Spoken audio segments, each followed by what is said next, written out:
말씀을 봅니다. 사도행전 4장 11절과 12절 말씀입니다. 우리 신약성경으로 192면에 있습니다. 사도행전 4장 11절과 12절 말씀입니다. 자, 말씀 읽어드리겠습니다. 이 예수는 너희 건축자들의 버린 돌로 집 모퉁이의 머릿돌이 되었느니라. 다른 이로서는 구원을 받을 수 없나니 천하 사람 중에 구원을 받을 만한 다른 이름을 우리에게 주신 일이 없음이라 하였더라. 아멘. 유대 종교 지도자들이 베드로와 요한을 잡아서 감옥에 가두고 신문하였습니다. 그렇게 되어진 직접적인 원인은 뭐죠? 이 베드로와 요한이 성전 미문에 앉아있던 나면서부터 걷지 못한 사람을 고치는 기적을 행했기 때문에 그렇습니다. 그 기적을 행하고 난 다음에 솔로몬의 행각에서 모여든 사람들에게 뭐라고 설교했어요? 우리가 고친 것이 아니라 이 사람을 고친 기적은 너희가 죽인 하나님이 다시 살리신 나사렛 예수의 이름의 능력으로 이 사람이 고침을 받았다. 예수님께서 이를 고치셨다라고 선포하고 알려주었습니다. 이것을 유대 종교 지도자들도 다 듣고 있었죠. 만약에 베드로와 요한이 우리가 했어. 우리 힘과 우리 능력이야. 우리가 이 사람을 고쳤어. 아마 이렇게 이야기했으면 유대 종교 지도자들도 그냥 못 들은 척, 못 본 척 넘어갈 수도 있었을 거예요. 베드로와 요한의 입장에서는요, 분명하게 그들이 한 게 아니거든요. 베드로가 이야기해서 그가 고침을 받긴 했지만 그 능력이 자기에게 있는 것이 아니라 오직 예수님의 이름이 예수님께서 그 사람을 고치셨기 때문에 거짓말하면 안 되잖아요. 그렇기 때문에 사람들 앞에 예수님께서 이들을 고치셨다. 우리가 아니다. 이렇게 이야기했습니다. 그런 베드로와 요한을 사로잡고요. 가두고 난 다음에 그 다음날 유대의 종교 지도자들이 다시 한번 베드로와 요한에게 묻습니다. 무슨 권세와 누구의 이름으로 이 일을 행하였느냐? 다 들었잖아요. 솔로몬의 행각에서. 베드로와 요한이 우리가 한 게 아니라 예수님이 하신 거야. 부활하신 예수님께서 이 사람을 고치셨어. 그 얘기를 다 듣고 알고 있었습니다. 몰라서 질문하는 게 아니죠. 무슨 권세와 누구의 이름으로 이 일을 행했어?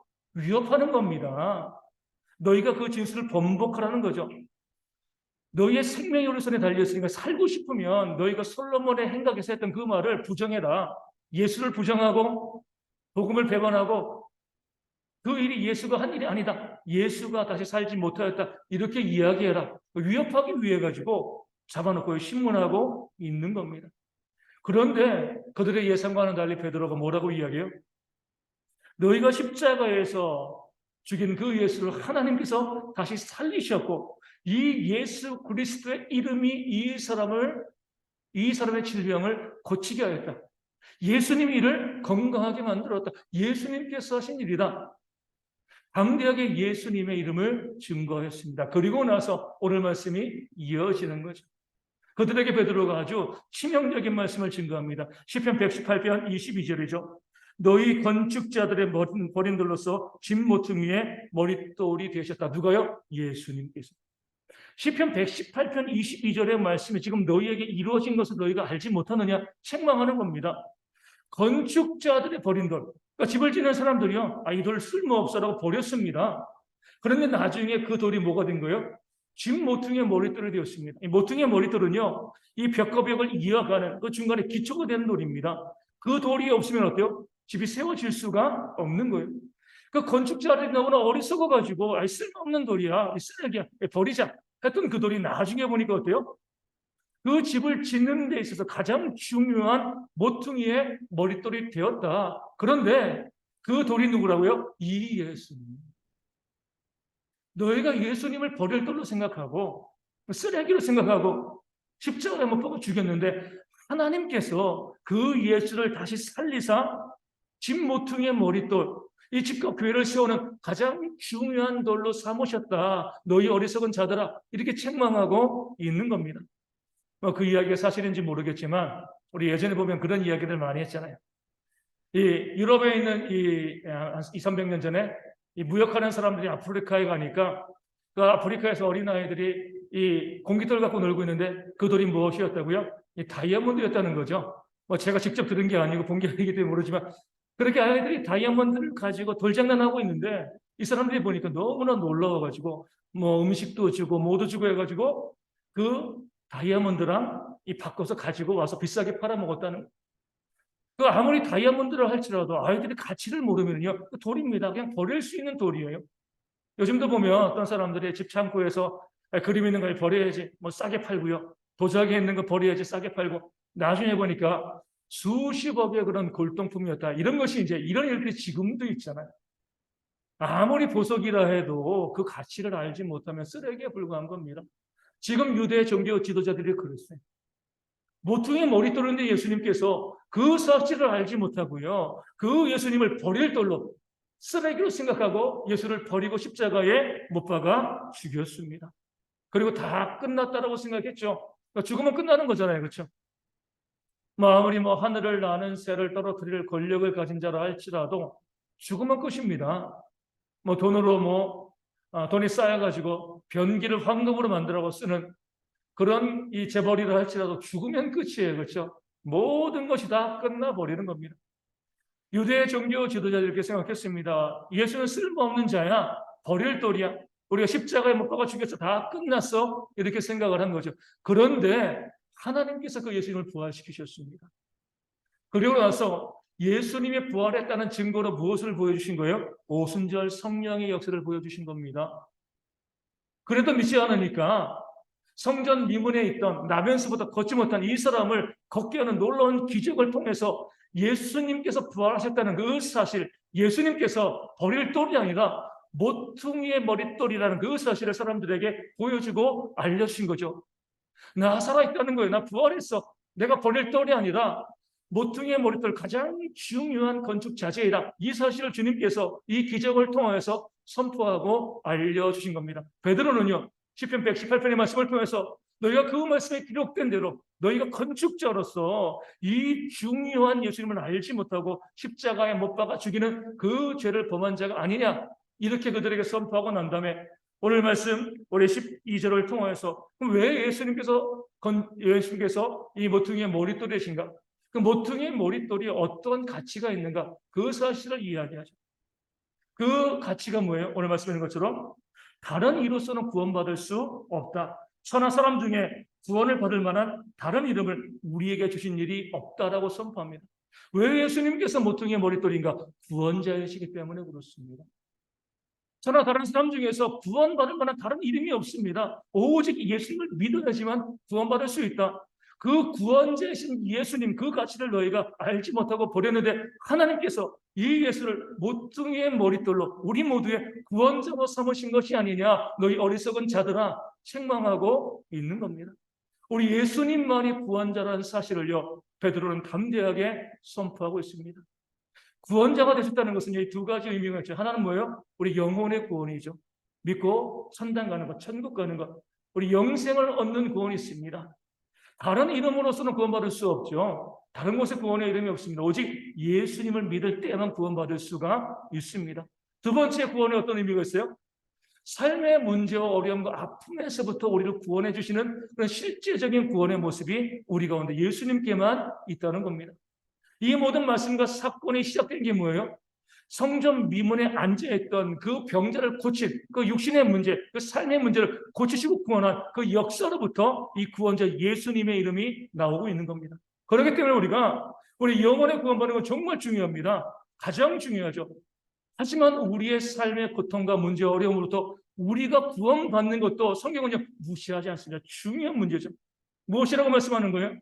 우리의 영혼을 구원하여서 우리를 하나님의 나라에 보낼 수 있는 분, 구원하실 분이 오직 예수님이고 다른 이름은 없다라고 말씀하신 것처럼 우리 삶에 있는 모든 문제와 고통과 어려움에서도 우리를 건지실 수 있는 유일한 분이 누구시라고요? 예수님이시다. 오직 예수님만이 우리 모든 문제에서 구원자 되신다. 이 사실을 베드로가 선포하고 알려주고 있는 겁니다. 그렇기 때문에 우리는 당연히 모퉁이의 머릿돌 대신 예수님을 의지하고 그 구원을 바라봐야 돼요. 유대 종교 지도자들은요, 예수님께서 구원자 되심을 알지 못했기 때문에 쓸모없다고 버렸습니다. 그 구원자를 무시하고 멸시하고요, 십자가에 못 박아 죽인 거죠. 문제는 이런 건축자들의 모습, 유대 종교 지도자들의 모습이요, 이 땅에 있는 교회 안에도 지금도 발생하고 있다는 것이 문제가 되어집니다. 교회 바깥에 있는 사람들은 구원과 상관이 없기 때문에 구원받지 못했기 때문에 이 구원의 문제 소리가 뭐 예수님을 아느냐 모르느냐 중요하지 않습니다.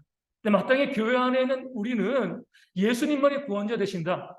예수님만이 이 모퉁이의 머리털 되신다. 이 사실을 알아야 되는데 교회 안에 있으면서도요. 이 건축자들처럼 유대 종교 지도자들처럼 예수님을 버릴 돌로 생각하는 자들, 그런 어리석은 모습들이 우리 가운데 있는 것이 문제가 되어지는 거죠.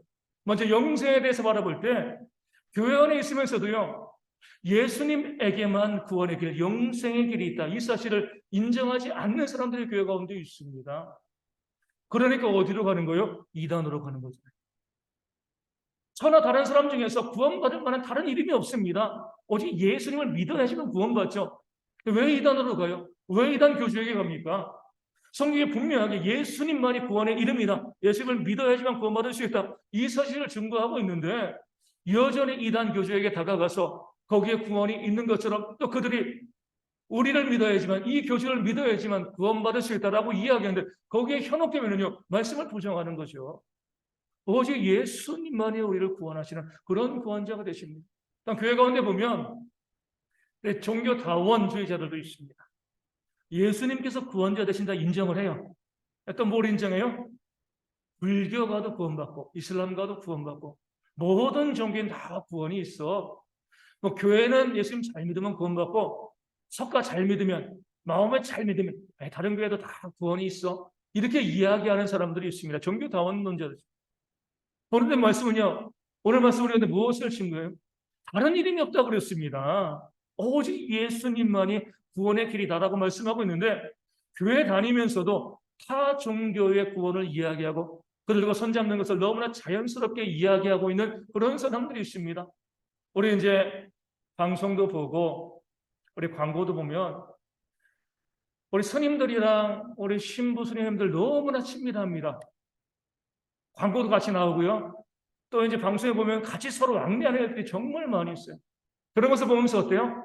야, 우리 불교랑 카톨릭은 평화의 종교고 우리 기독교는 아주 편협한 종교이다. 이렇게 이야기합니다. 여러분 생각해 보세요. 자주 말씀드리지만 내가 결혼을 했는데 내 남편과 내 아내 말고요. 다른 남자, 다른 여자 만나면 좋겠습니까? 아니잖아요. 그렇죠? 남편은 아내는 남편을 바라봅니다. 편협한 건가요? 아니, 그 사람뿐이기 때문에 그 사람을 바라보는 것이지. 남편과 아내가 있는데도 이 사람도 좋고 저 사람도 좋고 이렇게 이야기한다고 평화롭다. 마음이 넓다. 이렇게 이야기하지 않잖아요. 진리는 하나입니다. 다른 길이 없는 거예요. 이종교에도 저종교에도 구원이 있으면 얼마나 좋겠습니까? 그런데 오늘 말씀은요. 천하 사람 중에 구원받을 만한 다른 이름이 없다라고 분명히 말씀합니다. 그러기에 우리가 편협하다는 이야기를 듣더라도요. 오직 예수님만이 구원을 주신다. 이 사실을 믿고 믿음 생활을 해 나가는 겁니다. 아무리 교회 안에는 다른 사람들이요. 종교다원주의를 가지고 우리를 유혹하고 미혹해도 그것은 아닌 거죠. 거짓말입니다. 그럴 수가 없는 거예요. 또 어떤 사람들이 이렇게 이야기합니다. 사람이 착하게 살면 구원받을 수 있지 않을까? 이렇게 이야기해요. 그러니까 착한 삶으로, 선한 삶으로 예수님 믿어도 구원받고 안 믿어도 착하게 살면 구원받을 수 있어. 그러면 얼마나 좋겠습니까? 근데 주님께서 그러면 이 땅에 오셔서 십자가에 달려 들어가신 이유가 없는 거잖아요. 오늘 말씀이 분명히 증거합니다. 오직 예수님을 믿는 것 이외에 주님께서 말씀하십니다. 내가 곧 길이요 진리요 생명이다. 다른 길은 존재하지 않거든요. 오직 예수님을 믿음으로만 우리가 구원에 이를 수 있을 줄로 믿습니다. 다른 이름에 다른 구원자를 우리가 이야기하면 안 돼. 하지만 아주 교묘한 유혹이 교회 가운데 하나 있습니다. 예수를 믿어야지만 구원받을 수 있다라고 이야기하면서 거기에 한 가지를 덧붙이죠. 뭐라고 이야기해요? 하지만 공로도 쌓아야 돼. 믿음으로만 되겠어. 우리 공로 쌓아야지. 헌금도 많이 하고 봉사도 많이 하고 헌신도 많이 해야지만 구원받을 수 있어. 누가 주장하는 거죠? 가톨릭이 주장을 하는 거죠. 예수를 부정하지 않습니다. 믿음으로 구원받는다라고 이야기해요. 하지만 그것만 가지고는 안 된다는 거예요. 공로가 있어야 되는 거죠. 공로가 있어야지만 그 공로 때문에 구원받을 수 있다라고 주장하고 그렇기 때문에 뭐예요? 그 공로를 구원과 연결시키기 때문에 사람들이 공로를 쌓기 위해서 헌신도 하고 헌금도 하고 쓰고 노력하는 겁니다. 근데 우리는 왜 헌신하고 왜 우리가 하나님께 순종하고 또 봉사의 삶을 살아가죠? 우리는 구원받았기 때문에 봉사하고 헌신하는 거예요. 구원받기 위해서 헌금 내고 봉사하고 헌신하는 것이 아니라 이미 구원받았기 때문에 그 구원의 1만 달란트의 은혜가 우리 가운데 있기 때문에 이것이 너무나 감사하고 너무나 감격스러워서 자발적으로 하나님께 봉사하고 헌신하는 그런 삶을 우리가 살아가게 되어지는 겁니다. 둘 중에 하나요. 구원받기 위해서 봉사하고 헌신하는 것, 구원받았기 때문에 봉사하고 헌신하는 것. 어떤 것이 더 많아요? 구원받기 위해서 봉사하고 헌신해야 돼. 이런 주장들이 더 많이 있습니다. 그래야지만 헌신도 더 잘하고요. 그래야지만 헌금도 더 잘하거든요. 이미 구원받았어라고 이야기하면 이 봉사와 헌신에 약간 느슨해질 수 있습니다. 그런데 너 그렇게 봉사하고 그렇게 헌신하고 그따위로 하면 구원받지 못해. 야, 헌금 그렇게 해서 구원받겠어? 이렇게 이야기하면요. 구원과 헌신을 직결시키면요, 사람들이 더 많이 헌신하고 더 많이 봉사하고 더 헌금 많이 냅니다. 이것 때문에 많은 교회에서 우리의 헌신과 구원을 직결시킵니다. 헌신해야지만 구원받을 수 있어.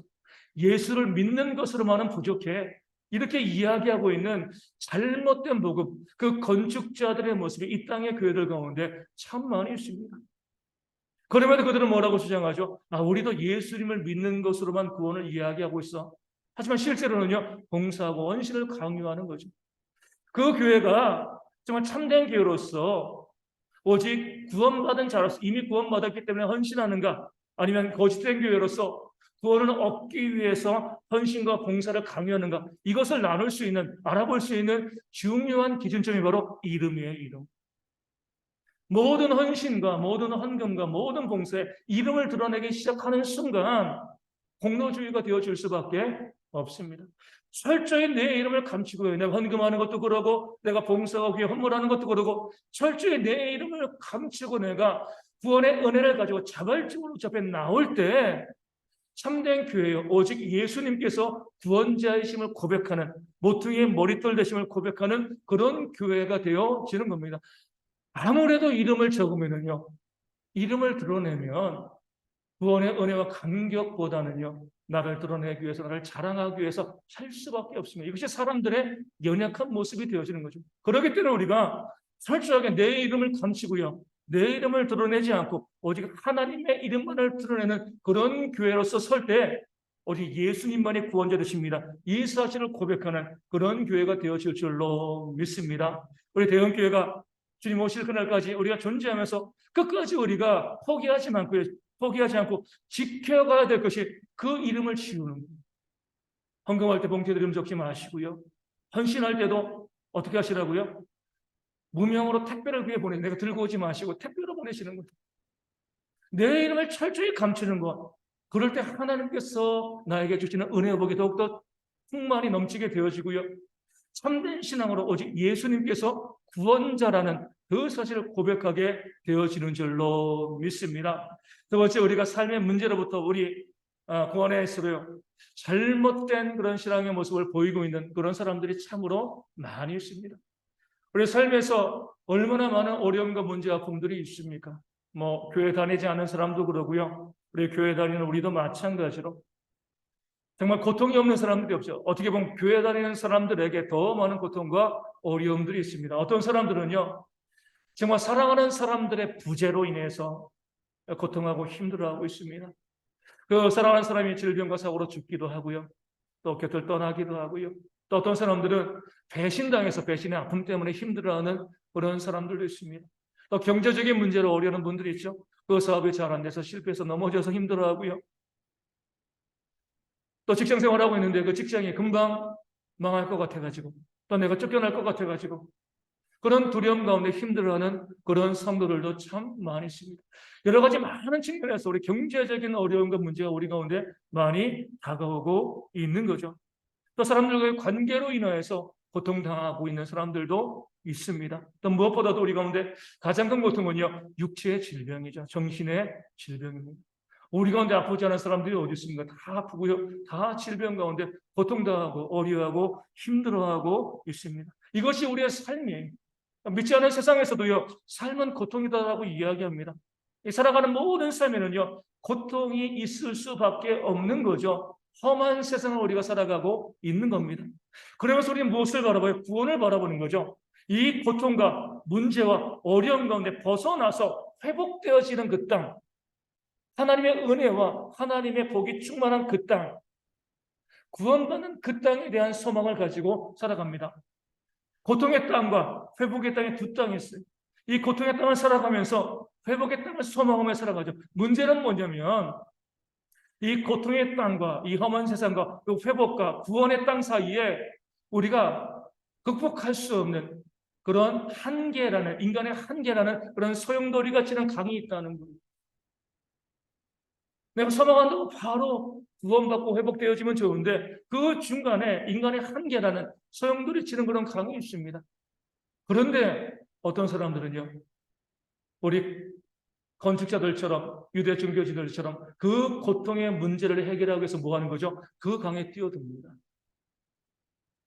내가 어떻게 헤엄쳐서 이 구원의 땅으로, 회복의 땅으로 가야지. 열심히 그 땅, 그 강, 이 거센 소용돌이는 그 물속으로 뛰어드는 거죠. 하지만 그 물은 한계의 물인 거예요. 내가 아무리 애쓰고, 내가 아무리 수고하고, 내가 아무리 노력을 해도요, 이 문제 가운데서 해결함을 받을 수가 없는 겁니다. 아무리 수영을 잘한다 할지라도, 아무리 재능과 능력이 있다 할지라도, 그 고통의 문제 가운데 스스로 벗어날 수 있는 사람들은 아무도 없는 거죠. 본문에 나와 있는 나면서부터 걷지 못한 이 사람도 마찬가지입니다. 태어나면서부터 베드로를 만나기 전까지 걷지 못하기 때문에 구걸하면서 먹고 살았습니다. 왜 그러고 노력 안 해보겠어요? 그 질병에서부터 걷기 위해서 그가 돈이 있었으면요, 이 사람 저 사람 찾아가고요, 다른 사람들에게 걷게 해달라고 애쓰고 노력했을 겁니다. 그도 노력했을 거고 또 많은 사람들도 이 사람을 걷게 하기 위해서 정말 애썼을 건데 결론은 뭐예요? 안 된다는 것이에요. 이것이 우리의 삶의 문제가 되어지는 거예요. 내 삶의 고통과 어려움과 문제가 있을 때 우리는요, 그 문제를 내가 해결해 보려고 내 힘으로 그 문제를 해결해 보려고 정말 많이 애쓰고 수고합니다. 되나요? 안 됩니다. 그 문제가 해결함을 받을 수가 없는 거죠. 이 사실을 우리가 먼저 인정을 해야 돼요. 이 강을 건널 수 없다는 거죠. 내가 고통에 대해 살고 있으면서 저 회복의 땅으로, 구원의 땅으로 내 힘으로는 내가 갈 수 없다. 내가 회복될 수 없고 내가 구원받을 수 없다. 이 사실을 우리가 먼저 인정해야죠. 그 다음에 우리가 누굴 바라보는 거죠? 구원자이신 예수님을 바라보는 겁니다. 내 힘으로는 할 수 없고 오직 예수님만이 이 모든 문제와 어려움에서부터 나를 구원하실 줄로 믿습니다. 그 믿음을 가지고 주님을 바라보는 거죠. 하지만 믿음을 가지고 우리가 주님을 바라본다고 이 고통의 땅에서 구원의 땅으로 순간 이동하는 것은 아니에요. 우리 주님께서는요, 이 고통의 땅에서 그 구원과 회복의 땅으로 들어갈 수 있는 그 길, 그 방법을 우리 가운데 말씀하여 주셨습니다. 어떤 말씀이요? 기도 외에는 이런 유가 나올 수 없느니라. 아멘. 기도인 거죠. 우리를 구원하실 분은 오직 예수님이신데 그 예수님께서 그 구원을 위해서 그 삶의 고통과 어려움과 문제 때문에 힘들어하는 우리 가운데 제시하는 방법, 그 길이 무엇이냐면 바로 기도하는 거예요. 왜냐하면 기도가 바로 다리를 놓는 것이기 때문에 그렇습니다. 우리 하나님께 기도하고 부르실 때에 하나님께서는요, 이 고통의 땅에서 회복의 땅까지 계속 다리를 놓으시는 거죠. 더 기도하고 더 부르시고 이 다리가 완성되어질 때에 그 고통의 문제와 그 삶의 어려움의 문제에서 우리가 해결되어서 하나님의 은혜와 구원의 그 축복을 누리게 되어질 줄로 믿습니다. 그러하게 우리가 정말 구원자이신 예수를 믿고요, 내 삶의 모든 문제에서 하나님께서 나를 구원해 주시는 믿는 사람들은요, 뭐 할 수밖에 없어요? 기도할 수밖에 없습니다. 삶의 고통과 문제, 어려움이 있는데 내가 기도하지 않는다는 것은요, 오늘 본문에 나와 있는 유대 종교 지도자들의 삶을 살아가는 겁니다. 건축자들이 되어지는 거죠. 구원자신 예수를 버리는 겁니다. 예수님께서 모든 구원의 모퉁이의 머릿돌이 되셔가지고 너희가 기도하면, 부르짖으면 이 모든 문제를 너희가 해결해 줄 거야 약속해 주셨는데 우리는 그 도를 버리고 있는 거죠. 또 주님을 쓸모없다고 버리고요. 내가 어떻게 하면 이 문제가 해결될 수 있을까? 내가 어떻게 하면 이 문제를 해결할 수 있을까? 내 힘으로 쓰고 수고하니까 결국에는요, 주님도 버리게 되어지고 내 문제도 더 꼬이고 실패하고 넘어질 수밖에 없는 겁니다. 우리 12월입니다. 2022년 이제 한 달 남았습니다. 우리 삶 가운데 정말 많은 문제와 어려움과 아픔이 있잖아요. 무거운 짐입니다. 그런데 더 우리를 절망스럽게 하는 건 무엇이냐면 이 무거운 짐을 우리가 2023년도에도 그대로 지고 간다는 거예요. 그 짐이 너무나 무거운데 내 삶에 있는 그 육체의 고통들, 질병들, 또 경제의 문제들, 관계의 문제들, 그 많은 짐들이 지금 내 어깨 가운데 있는데 이것을 2023년을 시작하면서 계속 짊어지고 걸어가야 된다는 그런 모습을 힘들게 하는 거죠. 우리가 이 12월 달에 털어버려야 됩니다.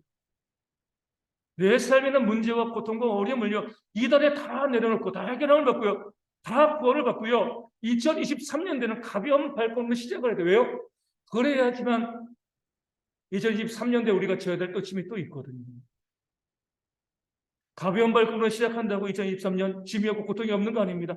또 내년도엔 내년에 지어야 될, 우리가 지고 가야 될 고통과 문제가 있는데 지금 지고 있는 이 짐을 그대로 가져가서 거기에 더 가중되어지면요, 우리가 좌절하고 넘어질 수밖에 없는 거예요. 그렇기 때문에 우리가 그동안 우리 가운데 있었던 그 모든 육체의 짐들, 고통과 어려움을요, 이 12월 달에 뭐 해야 돼요? 다 털어내셔야 됩니다. 다 해결을 받고요, 다 회복을 받고, 다 구원을 받고, 하나님의 은혜 가운데 2023년들을 가벼운 발걸음으로 시작하는 그런 소망과 마음들이 가운데 있어야 됩니다. 그러기 위해서 뭐 해야 돼요? 이 12월 한 달 기도하셔야 됩니다. 연말연시 바쁘잖아요. 지금 월드컵까지 있어요. 저희 나라가 또 16강까지 진출했기 때문에 또 월드컵 때문에 바빠요. 그렇기 때문에 기도를 잃어버리면 우리는 삶을 잃어버리는 겁니다.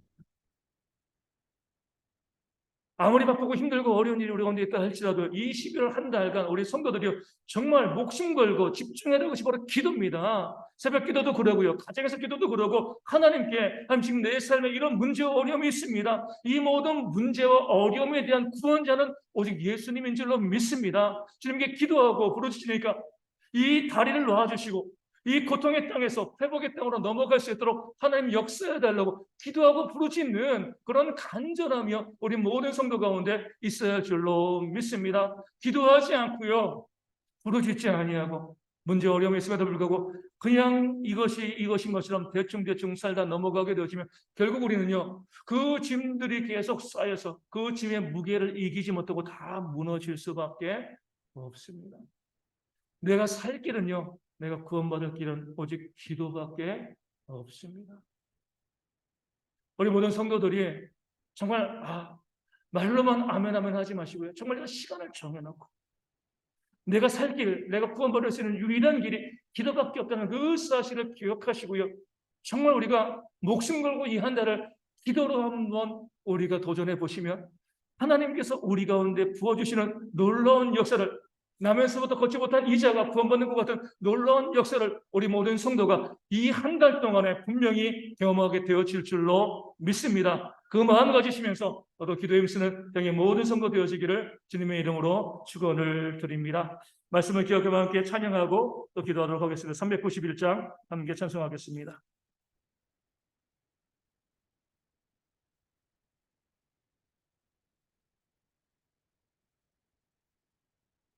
391장입니다.